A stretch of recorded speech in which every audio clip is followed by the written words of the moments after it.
Jesús, caminando sobre las olas, las aguas del mar, reafirmó a los discípulos su deidad, recordándoles que Él tiene el control perfecto y les enseñó que necesitaban depender de Él por completo.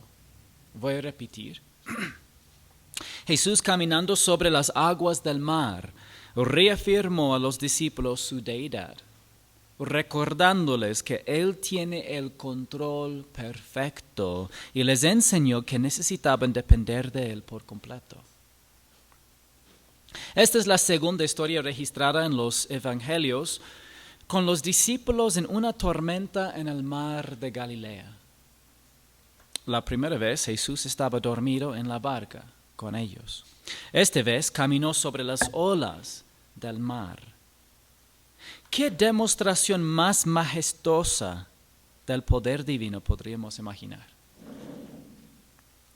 Por favor, abran sus Biblias conmigo en Marcos capítulo 6 y empecemos en verso 45. Leemos. Enseguida Jesús hizo que sus discípulos subieran a la barca y fueron delante de él al otro lado, a Betsaida, mientras él despedía a la multitud. Bueno, ¿por qué Jesús ordenó inmediatamente o enseguida a sus discípulos que subieran a una barca? Si es que recuerden el contexto, esto fue justo después de alimentar a los 5,000, que sabemos eran 5,000 hombres, estamos hablando de aproximadamente 15 o hasta 20,000 personas en total con mujeres y niños. Y ellos de pronto reconocían, esto parece como el Mesías y querían hacerle rey, pero por la fuerza. Probablemente el Señor no quería que los discípulos quedaran atrapados en la agitación mesiánica de la multitud. Las acciones de la multitud en realidad deshonraron a Dios porque buscaron hacer a Jesús el rey de Galilea por la fuerza. Y Jesús no quiso que estén ahí presentes los discípulos en este momento, confundidos por las acciones de las multitudes. ¿A dónde envió a los discípulos? Leemos Betsaida. Bueno, esto específicamente es Betsaida de Galilea. Hay una distinción entre Betsaida Julias, donde ocurrió la alimentación de los 5,000, o al menos una región de Betsaida de Julias, y Betsaida en Galilea, y esto es donde iban los discípulos en barco ahora. Betsaida de Galilea o en Galilea era un barrio de Capernaum. Leemos en Juan 6, 16 a 17. Al atardecer sus discípulos bajaron hasta el mar y subiendo en una barca se dirigieron al otro lado del mar hacia Capernaum. Ya había oscurecido y Jesús todavía no había venido a donde ellos estaban. ¿Cuándo se fueron los discípulos? Al atardecer. ¿Y qué hizo el Señor mientras que ellos ya subían a la barca?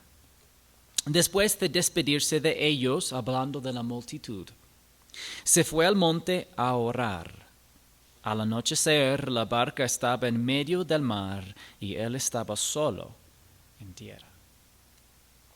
Después de despedir primero a los discípulos y luego a la multitud, el Señor subió solo al monte a orar. Su naturaleza humana da el ejemplo perfecto de confianza en el Padre. Lucas escribió que Jesús solía ir solo a lugares desolados para orar. Y hay 3 ocasiones de este tipo registradas en los evangelios. La primera fue cuando escogió a los 12 apóstoles. La segunda fue después de que las multitudes trataron de hacerlo rey por la fuerza, como leemos aquí. Y la tercera fue en el huerto de Getsemaní. Eso nos dice que la interacción de Jesús con las multitudes de Galilea fue un punto importante en su ministerio de 3 años y medio. ¿Recorrimos al Padre en oración cuando enfrentamos una decisión importante o una crisis? Deberíamos. Lo mismo como nuestro Salvador Jesucristo en su naturaleza humana. ¿Dependemos de la fuerza y dirección de Dios? La humanidad de Jesucristo lo hizo. ¿Estamos voluntariamente sujetos a su voluntad soberana? ¿Qué pasó con los discípulos? Leemos en Juan 6:18, y el mar estaba agitado porque soplaba un fuerte viento.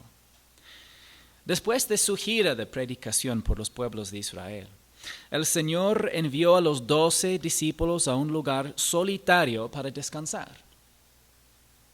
Habían estado ministrando tanto a la gente que ni siquiera tenían tiempo para comer. Pero las multitudes los siguieron a un área remota. Ahí sirvieron comida a la gente durante varias horas y recogieron lo que era sobrante de toda la comida.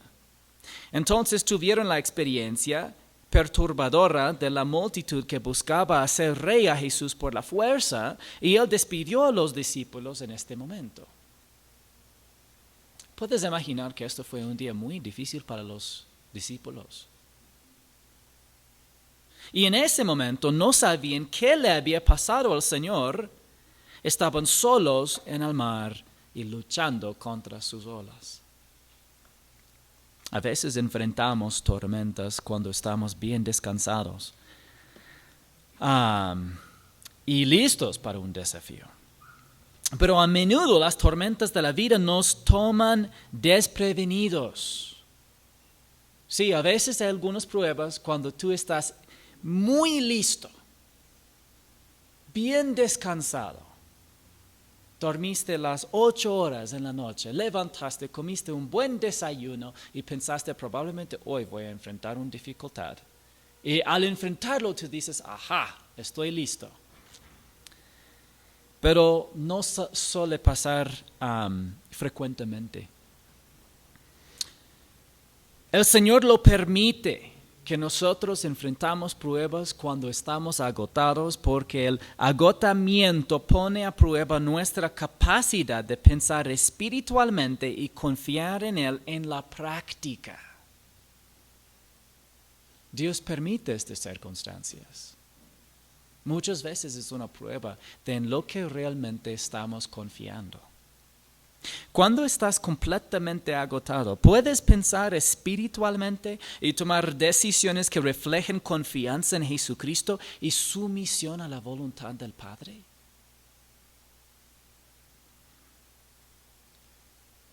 ¿Quién sabía lo que les estaba pasando a los discípulos?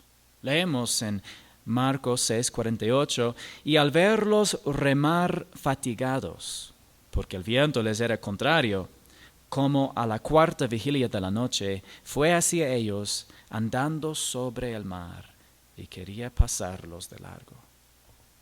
Jesús vio lo que les estaba pasando a los discípulos. Jesús vio. Dios es perfectamente consciente de las tormentas que enfrentamos en la vida. Tormentas de enfermedad. Tormentas de dificultad financiera, tormentas de rechazo o dolor social, tormentas de violencia, tormentas de sufrimiento, tormentas de necesidad. El Señor ve la tormenta que estás atravesando. ¿Qué crees que hará el Señor cuando te vea pasar por una tormenta? Él se acercará a ti. Él se acercará a ti. El salmista escribió esto en Salmo 34:18. Cercano está el Señor a los quebrantados de corazón y salva a los abatidos de espíritu. El Señor es omnipresente, por lo que la cercanía sobre la que escribe el salmista no debe ser una presencia divina general, sino un tipo específico de presencia divina, su presencia protectora y personal. Su presencia protectora y personal. Eso no es una presencia que se siente, como en la canción Tú estás aquí. No es una presencia que se invoca, como dicen, ven Espíritu Santo, sino es un hecho para los hijos de Dios con el corazón quebrantado. Es una presencia que Dios garantiza, aunque no lo sientes, aunque no lo invocas, que simplemente se basa en su fidelidad y compasión para los quebrantados de corazón entre sus hijos amados. Es una presencia que refleja su carácter amoroso y fiel. Porque Él siempre hace la misma cosa. No es que un día Él está cercano a los quebrantados de corazón y otro día Él está lejos y indiferente. No podemos esperar que Jesucristo venga a nosotros en el cuerpo resucitado y glorificado de su naturaleza humana, pero podemos esperar la presencia protectora y personal del Señor cuando experimentamos tormentas en la vida. Está una garantía de Dios. En nuestro estudio de la ocasión anterior, los discípulos estaban en medio de una tormenta en el mar de Galilea. El Señor estaba en la barca con ellos. Hoy, aprendemos que Jesús nos ve en la tormenta. Él no se ha olvidado de nosotros. Y experimentaremos cercanía con Él cuando pasemos por tormentas en la vida. En el anterior vez que los discípulos estaban en una tormenta en el mar, aprendimos que Jesús no promete que no habrá tormentas en la vida, pero sí promete acompañarnos a través de ellas. Y la misma es la lección hoy, pero un poco diferente porque vemos a Él acercándose específicamente cuando más necesitan. ¿Cuándo vino finalmente el Señor a los discípulos? Bueno, decía en la cuarta vigilia de la noche. Esa es la última vigilia que se extiende desde las 3 de la mañana hasta las 6 de la mañana. En otras palabras, los discípulos lucharon contra las olas del mar de Galilea durante toda la noche. Y era casi de mañana cuando el Señor vino a ellos. En el caso de los discípulos, la naturaleza humana de Jesucristo caminó físicamente sobre el mar. ¿Y cuál fue el significado bíblico de Jesús caminando sobre las olas del mar?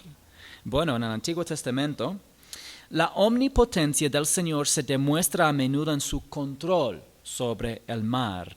En Salmo 24 leemos, del Señor es la tierra y todo lo que hay en ella, el mundo y los que en él habitan, porque Él la fundó sobre los mares y la asentó sobre los ríos. En Salmo 33:7, Él junta las aguas del mar como un montón, pone en almacenes los abismos. Los océanos cubren el 70% de la superficie de la tierra. El 80% de esos océanos aún no han sido explorados por los humanos. En 1970, el ciclón más mortífero de la historia moderna registrada mató a 300,000 personas en Bangladesh. Piensa en el hecho de que una ola rompiendo puede pesar hasta 6,000 libras por pie cuadrado. No es sorprendente que la gente del antiguo mundo venerara el tamaño y el poder de los mares, especialmente en las tormentas. La presencia de Jesús en medio de la tormenta entonces demostró que Él era más poderoso que el mayor fenómeno natural. El Antiguo Testamento también tiene un pasaje en el que se dice que Dios camina sobre las olas del mar. Dice así en Job 9:8, Él, Dios, que solo extiende los cielos y anda sobre las olas del mar. Aparte de los primeros 11 capítulos de Génesis, los eruditos bíblicos están de acuerdo en que el libro más antiguo de la Biblia es probablemente Job. Y describe al Señor caminando sobre las olas del mar.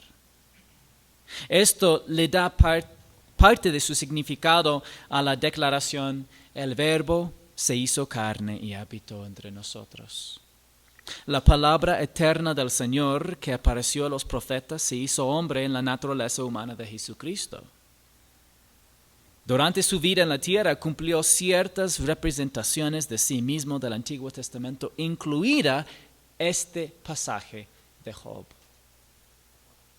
No sabemos si Job solo estaba hablando poéticamente o si alguien realmente vio al Señor caminando sobre las olas del mar, pero sabemos que la descripción de Job del Señor se cumplió 2000 años después, cuando el Señor Jesús se acercó a los discípulos caminando sobre las olas del mar.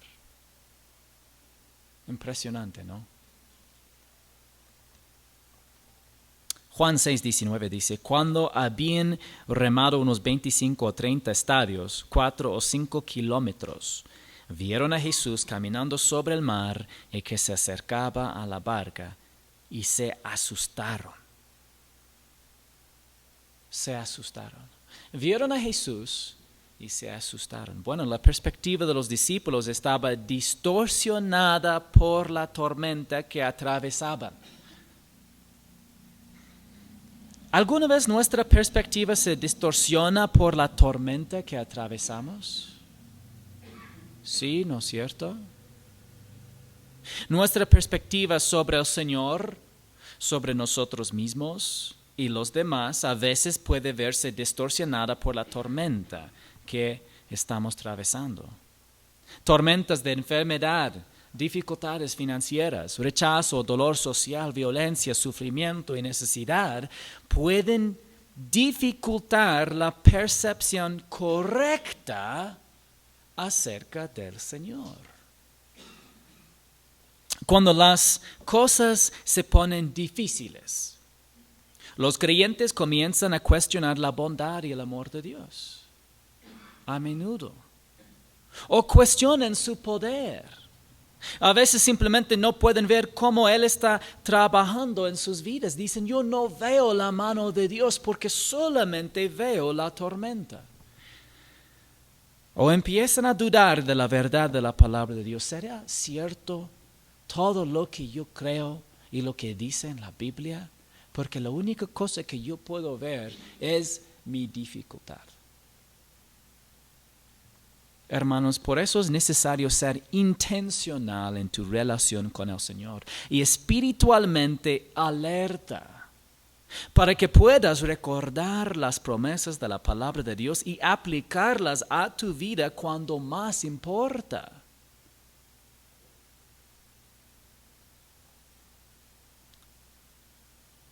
Tal vez un ejemplo que podía dar, tal vez si los discípulos estuvieran orando al Señor, diciendo, Señor, por favor, venga a nosotros la última vez en una tempestad. Tú estabas con nosotros en la barca, ahora estamos solos. Por favor, venga a nosotros para ayudarnos. Y de ahí hubieran visto a Él y de una hubieran pensado, es el Señor.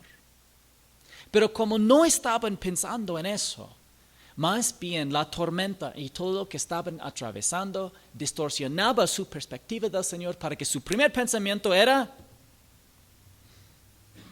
un fantasma. Marcos 6:49 dice, pero cuando ellos lo vieron andando sobre el mar, pensaron que era un fantasma y se pusieron a gritar. Solamente puedo imaginar. Cuando tú estás intencional en tu relación personal con el Señor, apropiando las promesas de Dios y esperando más bien la respuesta del Señor, cuando Él responde, cuando Él llega, cuando se acerca, cuando presente su solución, lo verás de lejos y reconocerás. Pero cuando solamente ves tus dificultades, tú puedes no interpretar bien las circunstancias o incluso al mismo Señor en tu vida. Los discípulos creían en fantasmas. No es muy probable que creyeran en espíritus de los muertos sin cuerpos. como la forma común de pensar en un fantasma. Es más probable que los discípulos pensaran que estaban viendo un demonio o incluso el ángel de la muerte. La palabra traducida como fantasma también puede significar simplemente aparición o algo que aparece prácticamente de la nada y que muy a menudo aplicaban a los fantasmas, pero simplemente significa algo que aparece. Entonces, es muy probable que ellos pensaron que estaban viendo un demonio. O incluso tal vez un ángel, pero en un sentido negativo, que tal vez ya estaban por morir. Elifaz, uno de los 3 amigos, llamados amigos de Job, describió haber visto un espíritu en Job 4:13 al 16, entre pensamientos inquietantes de visiones nocturnas, cuando el sueño profundo cae sobre los hombres. Me sobrevino un espanto, un temblor, que hizo estremecer todos mis huesos. Entonces un espíritu pasó cerca de mi rostro y el pelo de mi piel se erizó. Algo se detuvo, pero no pude reconocer su aspecto. Una figura estaba delante de mis ojos. Hubo silencio. Después oí una voz. ¡Ay, ay, ay! ¡Qué temor! Bueno, ahí fue la experiencia de Elifaz y fue más probable que vio un demonio. Tanto las palabras de Job como las de Elifaz nos dan una idea del pensamiento judío y probablemente cómo los discípulos estaban procesando lo que presenciaron. Inicialmente, los discípulos no reconocieron a Jesús reflejando las palabras de Job acerca de Dios andando sobre las olas del mar. En cambio, lo confundieron con el tipo de visión que tuvo Elifaz de un espíritu, que probablemente era un demonio. Leemos en Marcos 6:50, porque todos lo vieron y se turbaron. Pero enseguida él habló con ellos y les dijo, tengan ánimo, soy yo. No teman. Cada una de las 3 declaraciones de Jesús tiene un gran significado. Primero dijo, tengan ánimo. El apóstol Pablo usó la misma palabra en griego cuando escribió esto. En 2 Corintios capítulo 5, versos 6 al 8, por tanto, animados siempre, y sabiendo que mientras habitamos en el cuerpo, estamos ausentes del Señor, porque por fe andamos, no por vista, pero cobramos ánimo y preferimos más bien estar ausentes del cuerpo y habitar con el Señor. Un léxico define la palabra original en griego así: significa tener confianza y firmeza de propósito frente al peligro o la prueba. Se traduce como ser valiente, tener coraje, ser audaz. El apóstol Pablo y sus compañeros obtuvieron coraje y confianza para el aquí y ahora, basados en su perspectiva eterna, viviendo de una manera que reflejaba confianza en el Señor y en sus promesas, viviendo conscientemente de su relación con Él y mirando hacia adelante, esperando estar con Él en el cielo.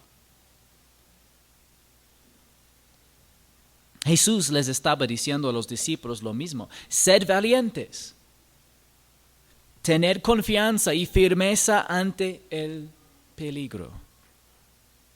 ¿Tenemos confianza y firmeza ante las pruebas? Yo sé que es difícil. ¿Perdemos la determinación cuando estamos bajo prueba? Podemos enfrentar las tormentas de la vida con valentía cuando confiamos en la fuerza del Señor en lugar de la nuestra. El clave es con qué fuerza enfrentarás la prueba. Y si es con la fuerza del Señor y dependencia de Él, entonces sí puedes tener valentía. Porque tu certeza no se basa en tus propias fuerzas. ¿Cuál debería haber sido la base para el coraje o valentía de los discípulos? Su ánimo, el Señor les mandó que fueran al otro lado del mar.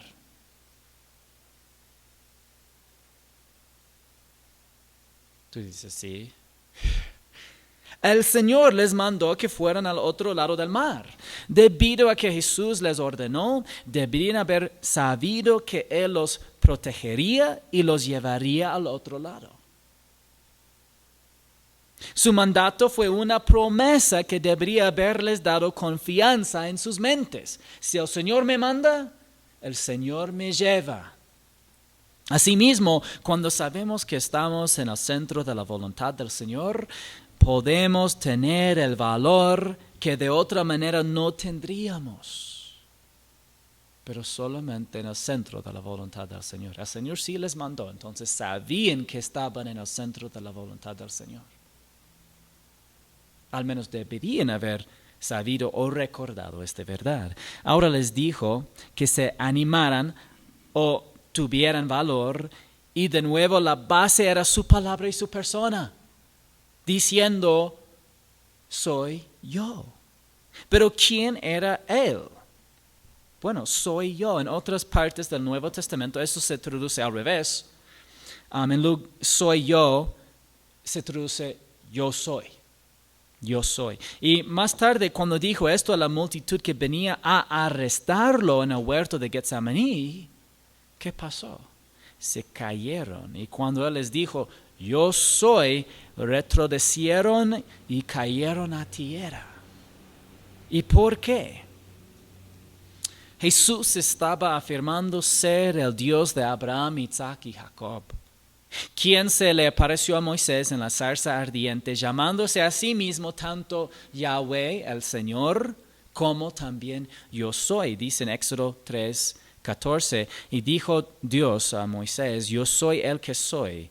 Y añadió, así dirás a los israelitas, yo soy, me ha enviado a ustedes. Entonces, al decir soy yo, Él consoló a los discípulos y les reafirmó su identidad. El gran yo soy ya les había acercado en la mitad de la tormenta. No teman. Está atestiguado que la palabra de Dios dice no teman 365 veces. Esta estadística lamentablemente es inexacta. Aunque aprecio el entusiasmo de quienes comparten esta estadística, las estadísticas inexactas pueden confundir a los creyentes sensibles y distraer a los incrédulos. Sin embargo, podemos encontrar un gran estímulo en el hecho de que la Escritura dice repetidamente, no teman. En la Nueva Biblia de las Américas, no teman aparece 34 veces. Aunque no sea 365, es bastantes veces que la palabra de Dios dice así. ¿Por qué la palabra de Dios nos dice tantas veces que no tengamos miedo? Bueno, porque somos naturalmente temerosos. No temas no significa no reconozcas el peligro, sino significa no tengas mayor reverencia por el peligro que la que tienes por Dios. Significa no pienses que la circunstancia por la que estás pasando es mayor que Dios. ¿Qué temían los discípulos? Bueno, temían la muerte. Ahora sí, también en este momento temían su confusión acerca de la presencia del Señor mismo. Pero en los Salmos, las aguas del mar y la muerte a menudo se usan indistintamente, como vemos en Salmo 69:15. No me cubra la corriente de las aguas, no me trague el abismo, ni el pozo cierre sobre mí su boca. Para los discípulos, las aguas del mar y la misma muerte eran literalmente sinónimos. Y el Señor les quitó el temor a ambos. En su sentido más amplio, Jesús eliminó el miedo a la muerte a través de su propia muerte en la cruz. Un año después de este evento, el escritor desconocido de Hebreos escribió esto. Así que por cuanto los hijos participan de carne y sangre, también Jesús participó de lo mismo, para anular mediante la muerte el poder de aquel que tenía el poder de la muerte, es decir, el diablo, y librar a los que por el temor a la muerte estaban sujetos a esclavitud durante toda la vida. El Hijo de Dios participó de la carne y la sangre para que mediante su propia muerte sacrificial y sustitutiva en la cruz pudiera destruir al diablo y librar a los creyentes de la sujeción al temor de la muerte bajo el cual vivían cuando eran incrédulos. Eso no significa que los creyentes a veces no temen morir, pero ya no son esclavos del pecado ni sujetos a la muerte como lo eran antes de confiar en Jesucristo. Es decir, aunque tengan miedo, no es necesario que tienen miedo. ¿Cómo respondió Pedro al estímulo del Señor? Leemos en Mateo 14, 28, y Pedro le respondió: Señor, si eres tú, mándame que vaya a ti sobre las aguas. El Señor les dijo a los discípulos que tuvieran valor. Pedro se animó y le pidió a Jesús que le permitiera caminar sobre el agua. ¿Qué principio entendió naturalmente Pedro? Hay algo que él entendió inmediatamente que muchas veces solemos olvidar. Bueno, el principio es este: Dios nos capacita a través de su gracia y poder para hacer todo lo que Él manda.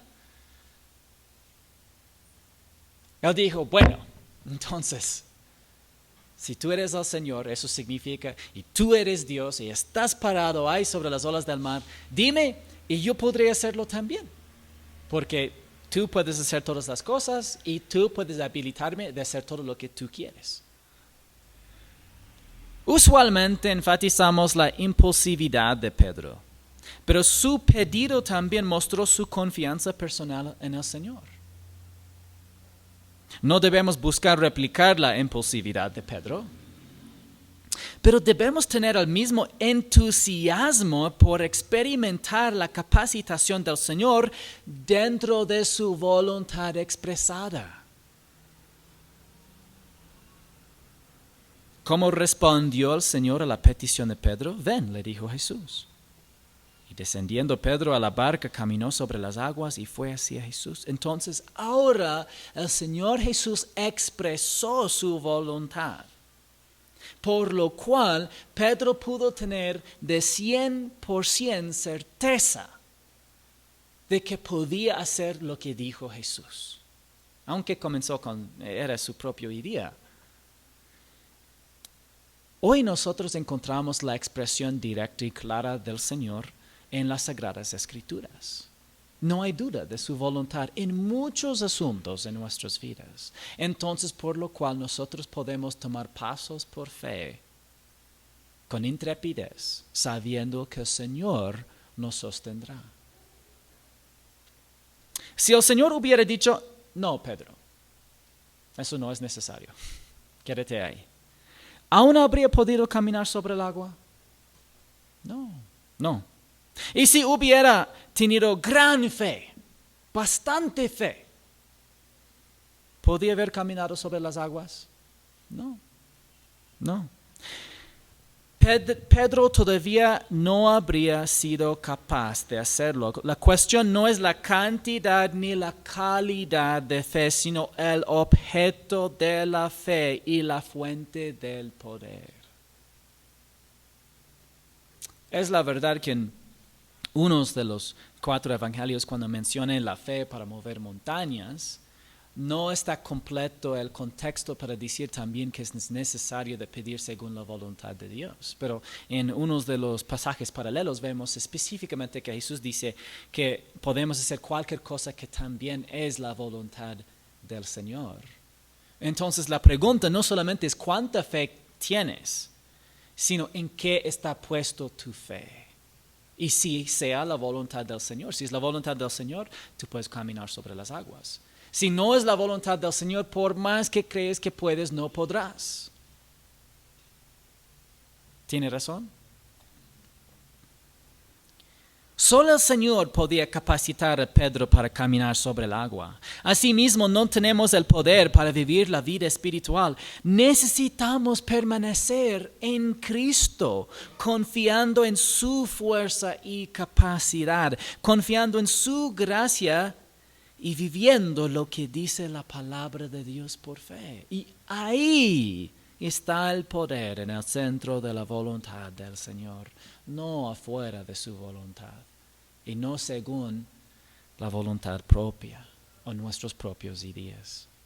En el campamento bíblico vimos que Jonás tuvo sus propios planes y más después él describió sus propios planes como planes vacíos. Pero viendo la fuerza del viento, tuvo miedo y esperando a hundirse, empezando a hundirse, gritó: Señor, sálvame. Cuando Pedro desvió su mirada del Señor a sus circunstancias, comenzó a hundirse.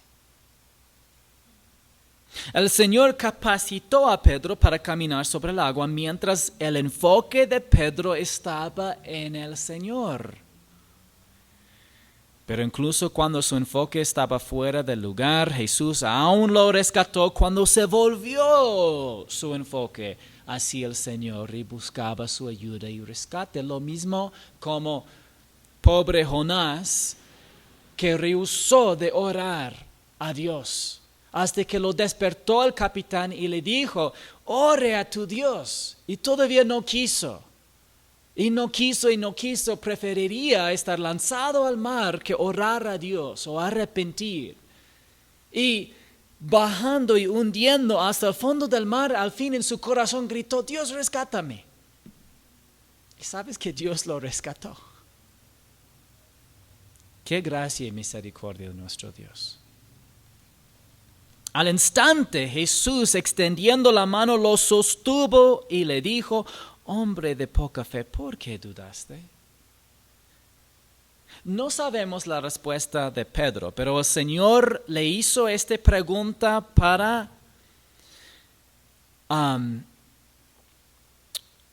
estimular el pensamiento y la reflexión en su alma y en la nuestra.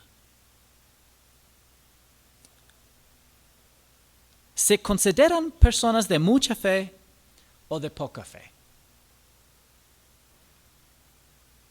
Una visión precisa de nosotros mismos es que somos personas de poca fe, muy poca fe.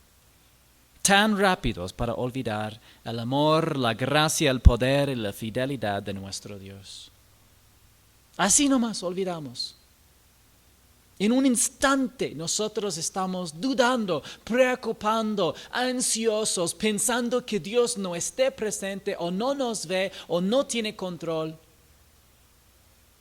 Somos hombres y mujeres de poca fe.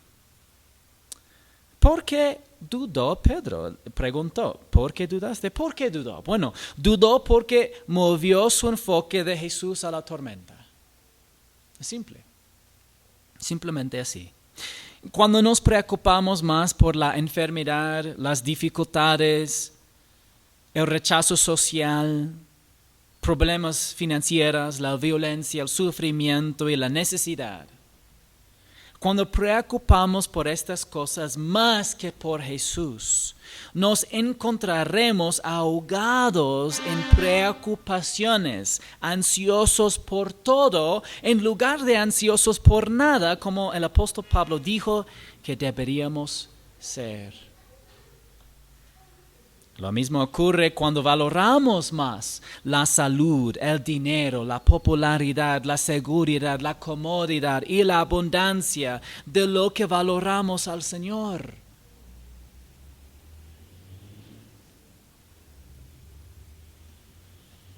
Cuando valoramos estas cosas más que a Jesús, nos ahogaremos en el vacío espiritual, la frustración y el descontento. La clave de la vida espiritual es centrarse en Jesucristo.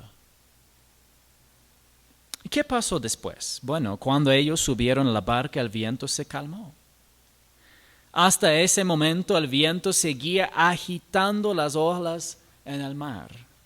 Los vientos que cesaron cuando entró en la barca mostraron que Jesús tenía perfecto control sobre la tormenta.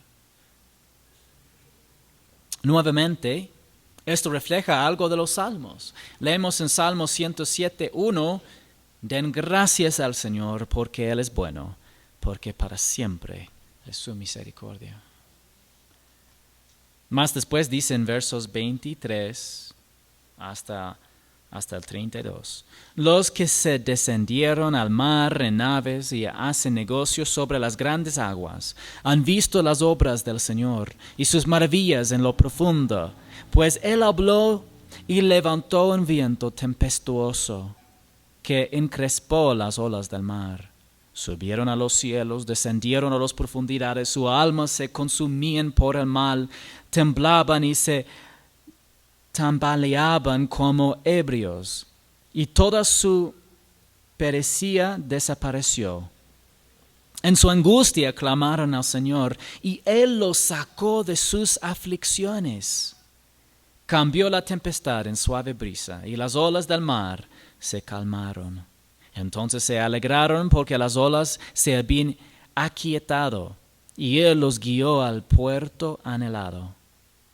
Que den gracias al Señor por su misericordia y por sus maravillas para con los hijos de los hombres. Exáltenlo también en la congregación del pueblo y alábenlo en la reunión de los ancianos. La experiencia de los discípulos saltó de las páginas de las Escrituras. El salmista enfatizó que el Señor rescató a los marineros como una expresión de su misericordia. Lo mismo sucedió con Jesucristo calmando el mar para los discípulos.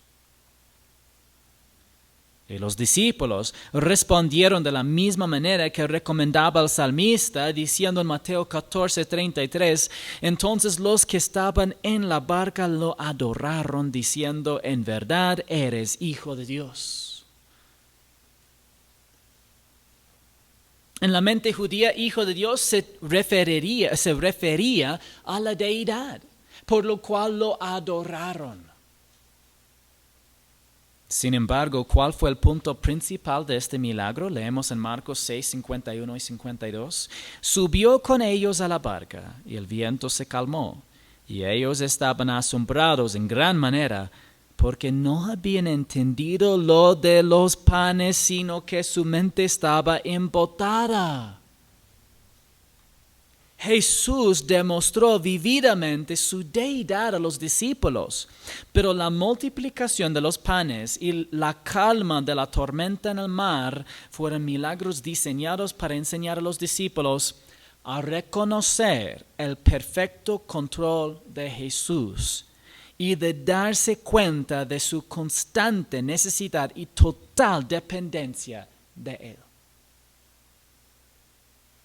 Esto es la razón que ellos no entendían, no aprendieron la lección de la multiplicación de la comida de los panes y peces para la alimentación de los 5,000. O si no, ellos hubieran en la mitad del mar, con toda esta tempestad, habían dicho, hace rato vimos a Jesús multiplicando panes y peces, ahora nos dijo que va al otro lado del mar. Seguro vamos a llegar, pero no sabemos cómo y esta tempestad es demasiado grande, parece sobrenatural. Vamos a simplemente pedir que el Señor nos ayude, que Él nos habilita o que Él venga. Y más bien ya estaban ansiosos, preocupados y ni entendiendo qué estaba pasando y no reconociendo ni al Señor cuando les acercó. Solemos actuar de la misma forma en nuestras vidas. Entonces ellos querían recibir a Jesús en la barca, pero la barca llegó enseguida a la tierra a donde iban. ¡Qué wow! Cuando el mar se calmó, amanecía en el mar de Galilea y los discípulos miraron hacia arriba para ver su barca milagrosamente en el otro lado del mar, en las orillas de Capernaum. ¿Estás pasando por una tormenta hoy? Todos dicen, sí. No sé de ella o de él, pero yo sí. Jesús te ve y está más cerca de ti en tu sufrimiento. Él tiene el control perfecto de esta tormenta y la está permitiendo para que aprendas a depender completamente de Él y veas poder de Él en medio de tu debilidad humana. El apóstol Pablo escribió esto en 2 Corintios 12, 9 al 10. Y él me ha dicho, te basta mi gracia, pues mi poder se perfecciona en la debilidad. Por tanto, con muchísimo gusto me gloriaré más bien en mis debilidades, para que el poder de Cristo more en mí. Por eso me complazco en las debilidades, en insultos, en privaciones, en persecuciones y en angustias, por amor a Cristo. Porque cuando soy débil, entonces soy fuerte. Descansemos en la gracia y la fuerza de Jesucristo. Jesús, caminando sobre las aguas del mar, reafirmó a los discípulos su deidad, recordándoles que Él tiene el control perfecto y les enseñó que necesitaban depender de Él por completo.